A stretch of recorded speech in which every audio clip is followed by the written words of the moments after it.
Hey mga Mima! Unboxing tayo ng in-order ko po. Ano po ba itong in-order ko? Ito po ay lace. So yung gagamitin ko yung lace para sa pagre-retouch ng tuxedo. So ito yung tuxedo na to. Ito yung itsura niya. O di ba tari ng jowa ko model pa. So ano bang kalalabasan ng ipanibago nating i-retouch? So ito yung mga gagamitin ko. So ayan po, rainbow na mga stone at saka yung lace na silver.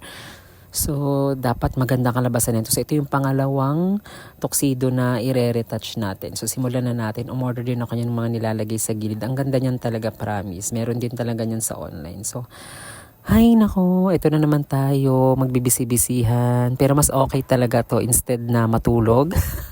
O kaya mag-inom. Mag-retouch na lang tayo ng mga tuxedo. Para din naman to sa atin, di ba? Ako pa man din, pag nasimulan kong gumawa, parang gusto ko na siyang tapusin talaga ng isang araw. Pero syempre, hindi naman talaga ganun kadali ang pagre-retouch ng mga gown ng tuxedo kasi sobrang nakakapagod talaga siya. Alam niyo po yung magdikit-dikit lang talaga, nakakapagod talaga siya, promise. Hindi talaga biro. Pero mas gusto ko to, nasa bahay lang ako at nagkakalkal ng mga gown at saka ng mga tuxedo kasi mainit sa labas di ba? Tsaka para mas may magawa tayo kaysa naman sa wala. So, eto na nga siya at puspusan talaga ang aking pagre-retouch at saka ang dami nang pumapasok sa isip ko kung anong dapat na ganitong gawin, dapat may ganito. Yun lamang wala naman talaga akong pattern na ginagawa pag ako magde-design ng isang tuxedo or gown. So yan ang itsura niya ng front, ito naman yung back, so may papakpak din talaga siya. At ito na yung model ko, ang aking pamangkin din. Pamangkin ko rin to.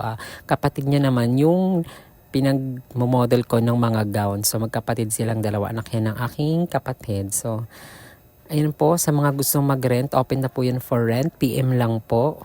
Marami tayong kulay na pagpipilian. May mga plain tayo na tuxedo. Meron din naman tayo mga tuxedo na may... Kayo kung anong bet nyo, yung plain or may design. Pero para sa akin talaga mas bongga pag may design. Marami talagang nag-aarkila ng may design. At syempre, mura lang din po sa akin. PM lang po. Maraming salamat sa pag-watch. Bye-bye.